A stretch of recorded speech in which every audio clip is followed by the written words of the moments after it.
여호와는 나의 목자시니 내게 부족함이 없으리로다. 그가 나를 푸른 풀밭에 누이시며 쉴만한 물가로 인도하시는도다. 내 영혼을 소생시키시고 자기 이름을 위하여 의의 길로 인도하시는도다. 내가 사망의 음침한 골짜기로 다닐지라도 해를 두려워하지 않을 것은 주께서 나와 함께 하심이라. 주의 지팡이와 막대기가 나를 안위하시나이다. 주께서 내 원수의 목전에서 내게 상을 차려주시고 기름을 내 머리에 부으셨으니 내 잔이 넘치나이다. 내 평생의 선하심과 인자하심이 반드시 나를 따르리니 내가 여호와의 집에 영원히 살리로다. 선한 목자라. 선한 목자는 양들을 위하여 목숨을 버리거니와 삭부른 목자가 아니요 양도 제 양이 아니라 이리가 오는 것을 보면 양을 버리고 달아나나니 이리가 양을 물어가고 또 해치느니라. 달아나는 것은 그가 삭군인 까닭에 양을 돌보지 아니함이라. 나는 선한 목자라. 나는 내 양을 알고 양도 나를 아는 것이 아버지께서 나를 아시고 내가 아버지를 아는 것 같으니 나는 양을 위하여 목숨을 버리노라. 또 이우리에 들지 아니한 다른 양들이 내게 있어 내게 인도하여야 할 터이니 그들도 내 음성을 듣고 한 무리가 되어 한 목자에게 있으리라. 아멘. 네, 오늘은 부활절 네 번째 주일입니다. 우리 부활의 인사를 매주 나누고 있죠. 다 기억하고 계시죠? 예수님께서 부활하셨습니다 하면 예수님께서 정말로 부활하셨습니다. 정말로 이렇게 하는 겁니다. 예수님께서 부활하셨습니다. 정말로 부활하셨습니다. 아멘. 네, 지금 우리는 부활의 계절, 기쁨의 50일을 보내고 있습니다. 어느 비교 종교학자가 이런 이야기를 했습니다. 불교는 초상집 같고, 유교는 제사집 같고, 기독교는 잔치집과 같다. 이렇게 이야기했죠. 기독교는 기쁨의 종교입니다. 기독교가 잔치집과 같은 이유는 예수님께서 죽음과 사망의 권세를 깨뜨리시고 다시 살아나시고 부활하셨기 때문입니다.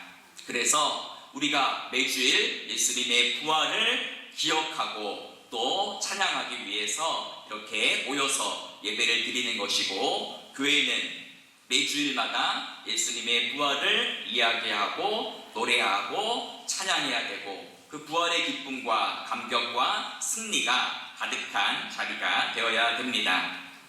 또한 부활하신 예수님을 나의 주, 나의 하나님으로 고백하는 우리의 이 삶과 우리의 얼굴과 우리의 일상에도 부활의 감격과 승리가 가득 넘쳐나야 하는 것입니다. 부활하신 예수님으로 말미암아 세상이 알 수도 없고 세상이 줄 수도 없는 그 놀라운 기쁨과 평안과 희망으로 가득 차 있는 사람, 그 사람이 바로 그리스도인이기 때문입니다. 1세기 초기 기독교의 문서들을 보면 그리스도인들 이름 앞에 티테디오스라는 이러한 별칭이 붙어 있었다라고 합니다. 바울도 그냥 바울이라고 적혀 있지 않고 티테디오스 바울, 요한도 티테디오스 요한이라고 기록되어 있습니다. 티테디오스라는 말의 뜻은 결코 염려하지 않는 사람이라는 뜻입니다.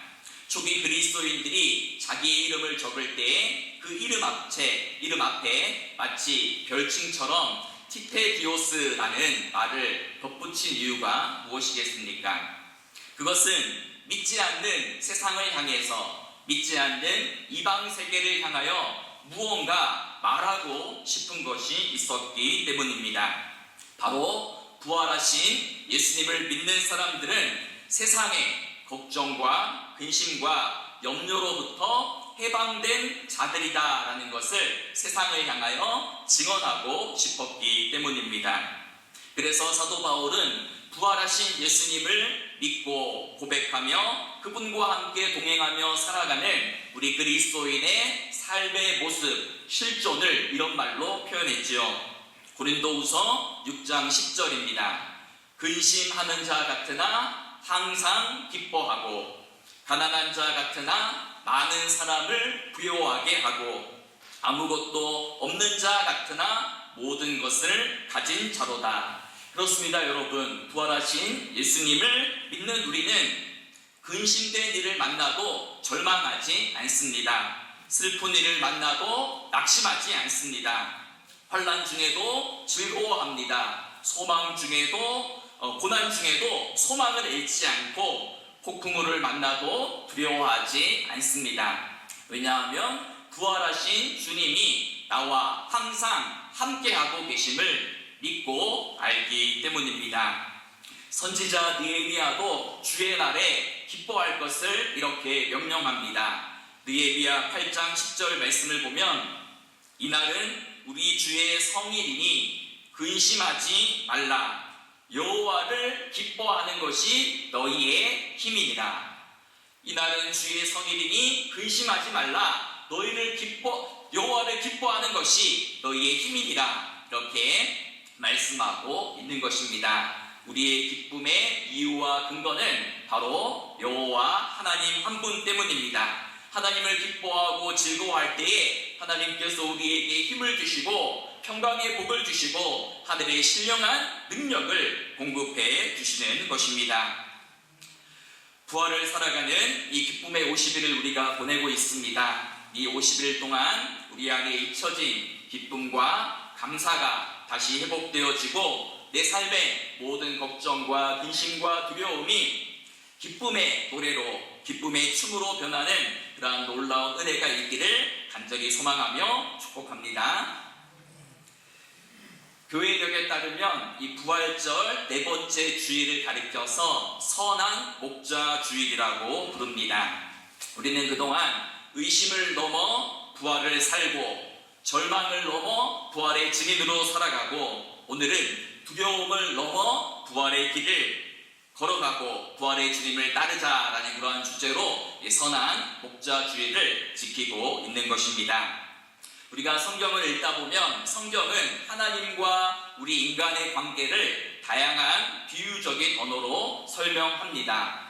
왕과 백성의 관계로, 남편과 아내의 관계로, 아버지와 아들의 관계로, 토기장이와 진흙 등으로 묘사하고 비유하곤 합니다. 그런데 오늘 본문을 보니 목동 출신이었던 다윗은 하나님과 자신의 관계를 목자와 양의 관계다라고 이렇게 비유적으로 표현하며 고백합니다. 그래서 시편 23편 1절을 보면 여호와는 나의 목자시니 내게 부족함이 없으리로다 라고 고백합니다. 이 고백을 하기만 해도 우리 마음에 평안이 찾아오고 또 우리 마음이 따뜻해짐을 느낍니다. 오늘 우리들에게는 이 양이라는 동물이 굉장히 호감 있는 동물로 비춰지지요. 그래서 온순하고 하얀 털로 덮여 있어서 깨끗하고 포근한 그러한 느낌을 주기도 합니다. 겉으로 보기에 이 양은 굉장히 사랑스럽고 평화로운 동물처럼 보여집니다. 그런데 10년간 직접 양을 기르면서 목자로 살았던 이 필립 켈러라는 사람이 양과 목자라는 유명한 그 고전을 지었는데요. 그 유명한 고전에서 양의 습성과 특징을 다음과 같이 이렇게 나열했습니다. 첫째로 양은 지독한 근시로 코앞에 있는 풀만 겨우 볼 정도로 이 시력이 나쁘고 방향 감각이 없습니다.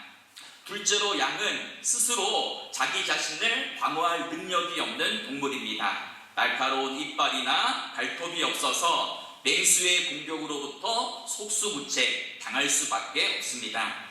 셋째로 양의 다리는 약하고 짧아서 쉽게 넘어집니다. 그리고 양이 한번 벌러덩하고 뒤로 넘어지면 스스로의 힘으로는 혼자 일어날 수 없습니다. 누군가가 와서 반드시 일으켜 세워줘야 합니다. 또한 양은 대세김질하는 동물이지 않습니까? 그래서 이렇게 벌러덩 누워있으면 이 위에 가스가 쳐서 죽을 수밖에 없는 동물입니다. 넷째로 양은 소심하고 겁이 많아서 혼자서는 아무리 목이 말라도 물가에 가서 물을 마시지 못한다라고 합니다.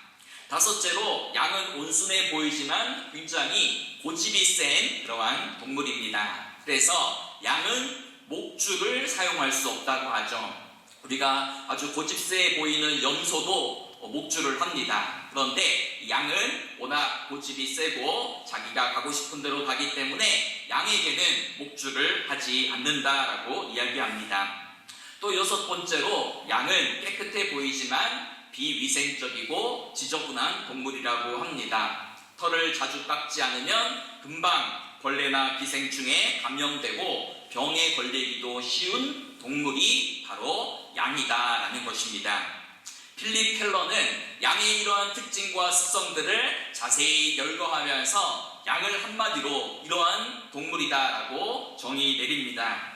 양은 결코 혼자서는 살아갈 수 없는 동물이다라고 정의 내렸습니다. 양에게는 자신을 돌보고 보살펴주는 목자의 존재가 반드시 필요한 것입니다. 목자 없는 양은 갈바를 알지 못하고 넘어지고 공격당하고 제멋대로 고집스럽게 자기 갈 길을 가다가 죽을 수밖에 없는 연약한 존재가 바로 양이다라는 것입니다. 이러한 양의 모습은 여러모로 우리 인간의 연약한 모습, 죄성과도 닮아 있습니다. 그래서 이사야 선지자는 이사야 53장 6절에서 이렇게 이야기하죠. 우리는 다 양 같아서 그릇 행하여 각기 제 길로 갔거늘 이라고 우리 양과 같은 우리 인간의 죄성을 양에 비유하고 있는 것입니다. 양은 목자 없이는 결코 살아갈 수 없습니다. 세상에서 제일 불쌍한 양은 어떤 양입니까? 목자 없이 방황하는 양입니다. 예수님께서 이 땅에 오셔서 모든 도시와 마을을 두루다니며 천국 복음을 전파하시며 모든 병든 것들과 약한 것들을 고치시는 그러한 사역을 행하셨습니다. 그때 예수님께서 가장 마음 아파하신 것이 있습니다. 그것은 무리들을 보고 백성들을 보니 그들의 모습이 마치 목자 없는 양과 같이 고생하며 기진하는 모습이었기 때문에 예수님께서 백성들을 보고 그들을 불쌍히 여기셨다라고 이렇게 복음서는 이야기하고 있습니다. 어떤 목자를 만나느냐에 따라 양의 운명은 180도 바뀌어집니다. 선한 목자를 만난 양은 결코 근심할 것도 걱정할 것도 없이 선한 목자의 돌봄을 받으며 안전하게 생활할 수 있습니다. 반면 사꾼을 만나면 거짓 목자를 만나면 굶주리고 쇠약해지고 질병과 기생충으로 병들 수밖에 없고 사나운 짐승과 도둑들로부터 희생물이 될 수밖에 없는 것입니다. 여러분, 오늘 우리가 읽었던 요한복음 10장에는 예수님을 가리켜 나는 선한 목자다라고 말씀합니다. 요한복음 10장 11절을 보시면 나는 선한 목자라 선한 목자는 양들을 위하여 목숨을 버린다라고 말씀하지요.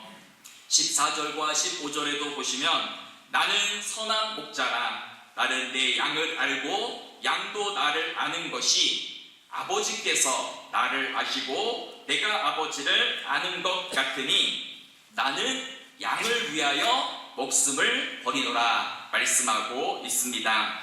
사꾼이나 거짓 목자는 양에게 무관심하고 양을 이용하기도 하고 어려운 데를 만나면 양을 버리기도 하지만 선한 목자는 양을 위하여 자기의 목숨까지도 버린다라고 이야기합니다. 예수님은 양과 같이 날마다 그릇 행하여 각기 제 길로 가기를 좋아하는 우리 죄인을 위하여 우리를 살리기 위하여 십자가에서 자신의 모든 물과 피를 쏟으시고 자신의 전부를 내어주셨습니다. 우리는 이 선한 목자 대신 그 예수님의 사랑을 날마다 기억하고 선한 목자 대신 예수님의 음성을 따라 살아가는 그러한 복된 삶을 살아가야 되는 것입니다.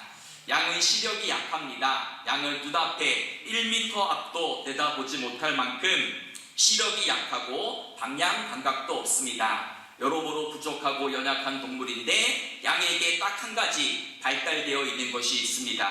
그것은 바로 귀입니다. 귀, 청력이 발달되어 있지요.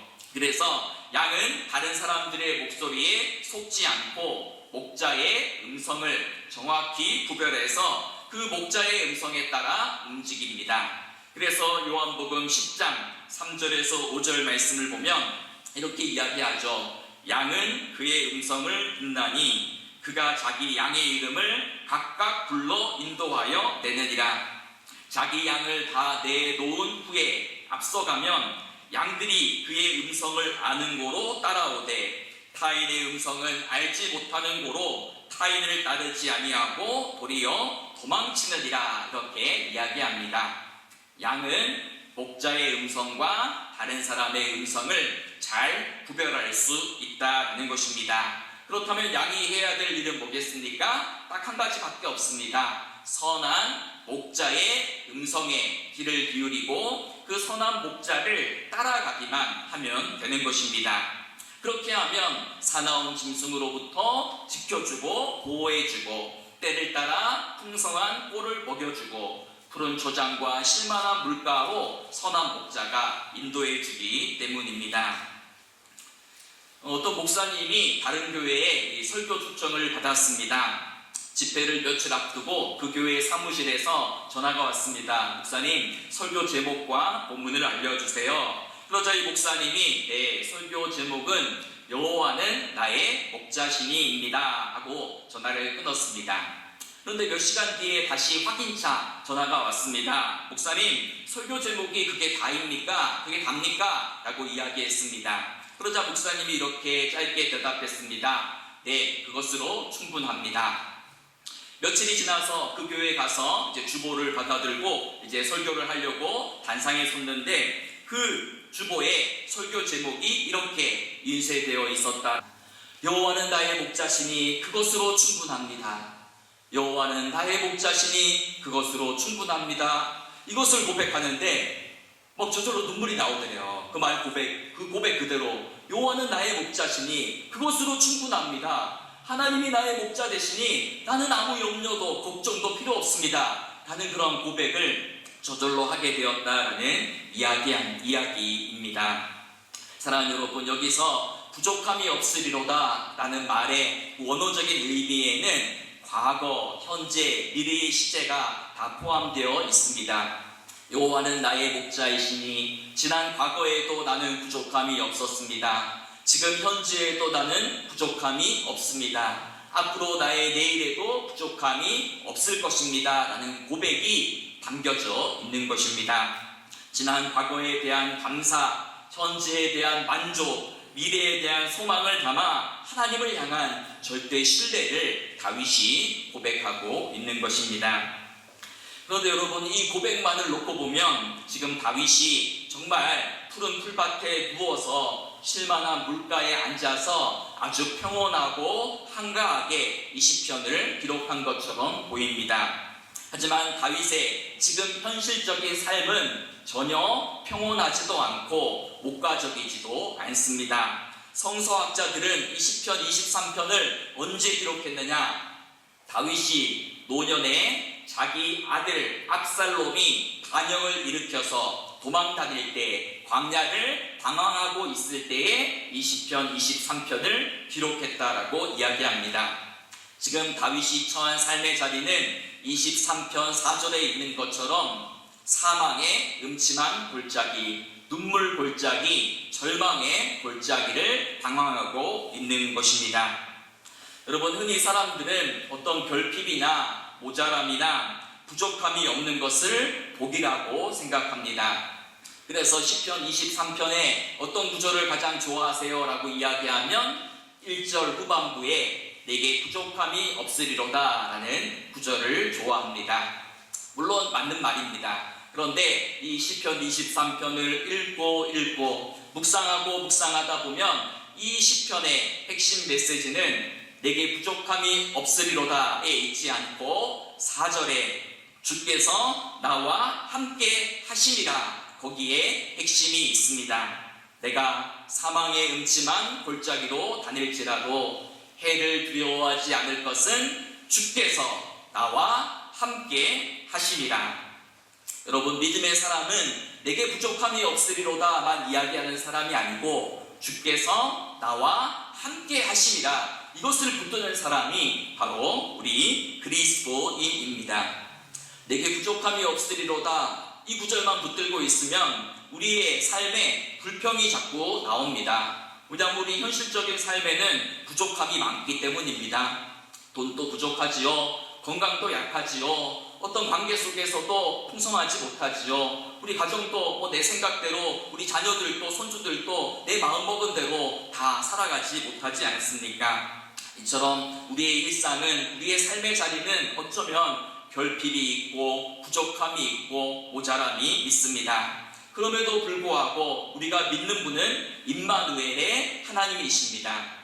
내게 부족함이 있지만, 넉넉하지 못하지만, 삶이 다 만족스럽지 못하지만, 그럼에도 불구하고 우리가 기뻐하고 감사할 수 있는 이유는 주께서 나와 항상 함께 하시기 때문인 것입니다.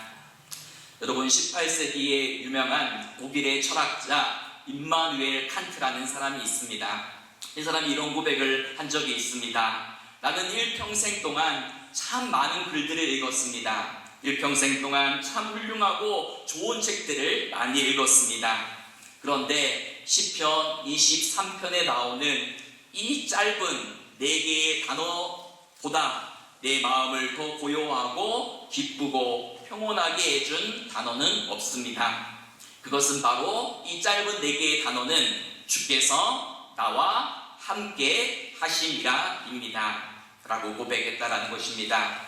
여러분, 당대 최고의 지식인인 칸트가, 누구보다 세상에 많은 책들을 읽었던 칸트가 고백하기를, 내 인생에서 가장 아름다운 문장은 4단어입니다. 바로 주께서 나와 함께 하시리라. 이 단어를 읽을 때에 내 마음은 평온하고 내 마음은 따뜻해지고 내 마음은 기쁨을 누렸습니다. 라고 고백하는 것입니다.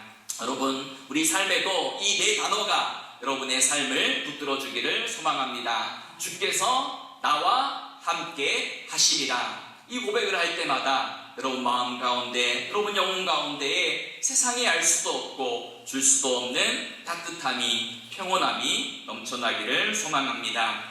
사랑하는 여러분, 부활하신 예수님은 선한 목자가 되셔서 지금도 우리와 함께하고 계십니다. 우리의 길을 인도하고 계십니다. 내가 지금 비록 사망의 음침한 골짜기에 있지만, 내가 지금 비록 눈물 골짜기를 걸어가고 있지만, 내가 지금 절망의 골짜기를 걸어가고 있지만, 주께서 나와 함께 하시기에 나는 두려울 것 없습니다. 나는 걱정할 것 없습니다. 나는 낙심하지 않습니다. 그것을 고백하며 살아가는 자들이 바로 우리 그리스도인인 것입니다.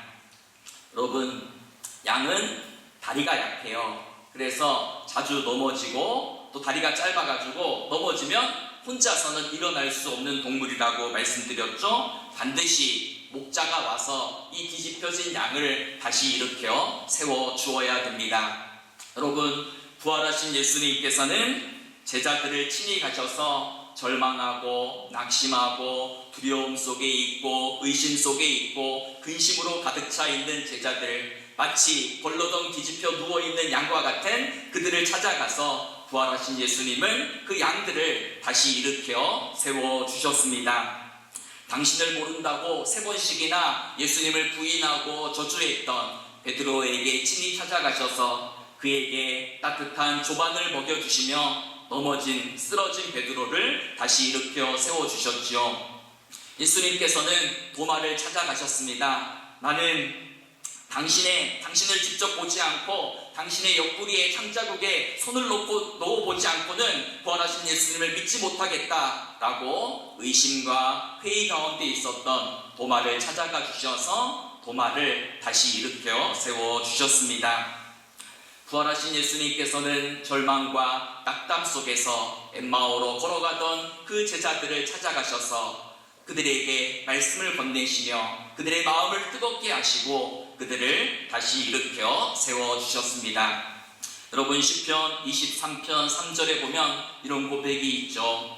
내 영혼을 소생시키시고 자기 이름을 위하여 의의 길로 인도하시는 도다 말씀합니다. 선한 목자 되신 주님은 낙심과 절망과 두려움 속에 있는 우리를 다시금 일으켜 세워주시는 분, 소생시켜주시는 분, 회복시켜주시는 분이십니다.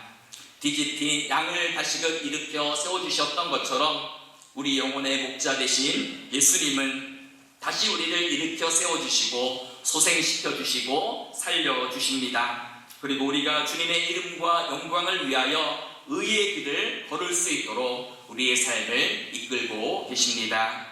우리는 어떤 길을 걸어가고 싶어 합니까? 평탄한 길, 성공의 길, 형통한 길로 걷기를 원하는데 하나님은 우리를 의의 길로 인도하십니다. 생명의 길로, 부활의 길로, 소망의 길로 우리를 인도하고 계시는 것입니다. 여러분, 부활의 기쁨은 단지 과거를 회상하는 것이 아닙니다. 지금도 살아계신 예수님과 동행하는 현재 진행형의 기쁨을 지금도 누리며 살아가는 것입니다. 예수님은 나를 위하여 목숨을 버리셨고 나를 위하여 다시금 부활하셨고 나의 이름을 알고 날마다 나의 이름을 부르시며 따뜻한 음성으로 우리 모두를 의의 길로 부활의 기쁨과 소망으로 초청하고 계시는 것입니다. 끝으로 선한 목자 되신 예수님은 교회 바깥에 있는 다른 양들에게도 관심을 기울이십니다. 요한복음 10장 16절을 보시면 또 이 우리에 들지 아니한 다른 양들이 내게 있어 내가 인도하여야 할 터이니 그들도 내 음성을 듣고 한 무리가 되어 한 목자에게 있으리라 말씀합니다. 예수님은 우리 안에 있는 양들에게만 관심을 가지지 않고 우리 바깥에 있는 교회 바깥에 있는 영혼들에게도 관심을 기울이고 그들도 구원받고 그들도 영생을 누리기를 원하십니다. 그러하기에 선한 목자를 따르는 우리는 부활의 증인으로 살아가야 됩니다. 교회 예배당 안에 모여서 우리들끼리만 부활의 기쁨을, 부활의 감격을 누리는 것이 아니라 우리의 일상에서, 우리의 삶의 자리에서 부활을 살아내는, 부활을 증거하는 부활의 증인으로 살아가야 되는 것입니다. 부활의 계절, 기쁨의 계절을 보내는 이 네 번째 주간에 부활신앙을 가진 우리 모두는 가는 곳마다 예수님의 십자가를 자랑하고 부활을 자랑하고 생명을 전하고 기쁨을 전하고 희망을 전하는 사람들이 되어야 하는 것입니다. 여러분, 어느 날 한 순례자가 길을 가다가 한 덩이의 진흙을 발견했습니다. 그런데 그 진흙에서 아주 아름다운 향기가 났다고 합니다. 아니, 흙에서 어떻게 이렇게 아름다운 향기가 나지 궁금했습니다. 아니, 무슨 특별한 재료로 이 흙을 만들었단 말인가 라는 이런 생각이 들었습니다. 도무지 이유를 알 수 없던 순례자는 기도 가운데 상상력을 발휘해서 이렇게 물어보았다고 합니다. 흙에게 이렇게 물어본 거죠. 너는 도대체 이렇게 좋은 향기를 어떻게 얻게 되었니? 라고 진흙에게 물었습니다. 진흙이 이렇게 답했습니다. 나는 그저 평범한 흙에 불과합니다. 나는 단지 백합 곁에 오래 머물렀을 뿐입니다. 그랬더니 백합의 향기가 나에게 스며든 것입니다. 라고 답했다는 이야기입니다. 그렇습니다. 백합 곁에 오래 머물러 있는 진흙이 향기를 바라는 것처럼 우리도 부활하신 예수님 곁에 머물다 보면 우리 안에도 부활의 향기, 생명의 향기가 진동하는 것입니다. 바라기는 우리 모두가 더 이상 흙의 냄새를 풍기고 살아가는 인생이 아니라 부활하신 예수님으로 말미암아 날마다 부활의 향기, 생명의 향기, 소망의 향기, 복음의 향기를 드러내고 전파하며 살아가는 우리 모두의 복된 인생이 되기를 간절히 소망하며 축복합니다.